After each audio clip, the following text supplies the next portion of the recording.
Washikadau katika sekta ya afya wameibua hofu kuhusu mkurupuko na kusambaa kwa magonjwa kama vile kipindupindu kutokana na mazingira chafu ambayo yamechangiwa pakubwa na utupaji ovyo wa nepi za watoto zilizotumika. Kulingana na afisa wa afya ya umma katika kaunti ya Kilifi, Kelvin Kanungo, mazingira chafu inahatarisha pakubwa afya ya jamii. James Mwangi anaarifu.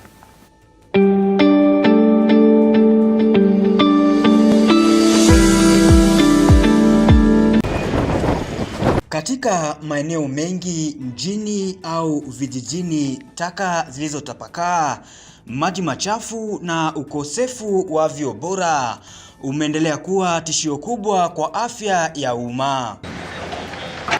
Hali hii ikiendelea kuibua hofu kuhusu mkurupuko na kusambaa kwa magonjwa kama vile kipindupindu, wadau katika sekta ya afya wakijitokeza kuhamasisha jamii kuhusu umuhimu wa kuweka mazingira safi. Ama kweli kinga ni bora kuliko tiba.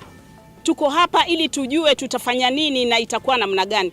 Mimi naomba tuseme hivi, tukihamasisha watu jinsi ya kutupa ama watu watupe wapi uchafu wowote, naomba municipality ya Mtwapa ama Kilifi ituletee enough dustbins ili iwe zile pampas zitawekwa mahali fulani hivi. Kulingana na afisa wa afya ya umma katika kaunti ya Kilifi, Kelvin Kanungo, utupaji ovyo wa nepi za watoto zilizotumika huweza kusababisha kuzaana kwa bakteria na vimelea ambavyo husababisha magonjwa ya kuharisha, kipindupindu na homa ya matumbo. Sasa hizi takataka zote zenye zinatupwa hapa 70% ni diapers, na diapers tunajua inabeba kinyesi, inabeba mkojo, na hizi vitu zote zinasababisha mkurupuko wa magonjwa. Kulingana na mvua saizi inanyesha, mmeona hata mafuriko kule Nairobi. Sasa tunahofia huku ukianza kunyesha, hizi takataka zote na hiyo maji, water runoff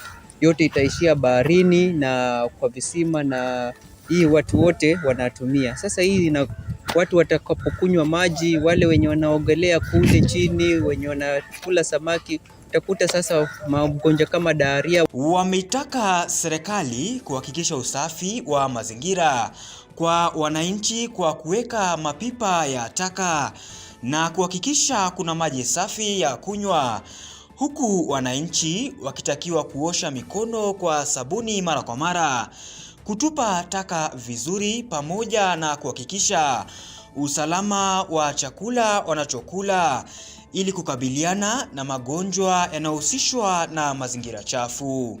Katika hili jambo hususan la pampers, tutaita wale washikadau ambao ndio producers wa hizi pampers. Sheria ipo na inatuambia kwamba kuna extended responsibilities kwa wale manufacturers ambao wanafaa wajue as a primary producer, mimi nimepeana pampers ama nimemanufacture pampers, zikitumika zinakuwa disposed vipi. Bidhaa kama hivi vikitupwa ovyo vinaleta magonjwa. Kuna magonjwa kama magonjwa ya kuharisha, kipindupindu, homa ya matumbo, kuna minyoo aina tofauti. James Mwangi, Undugu TV.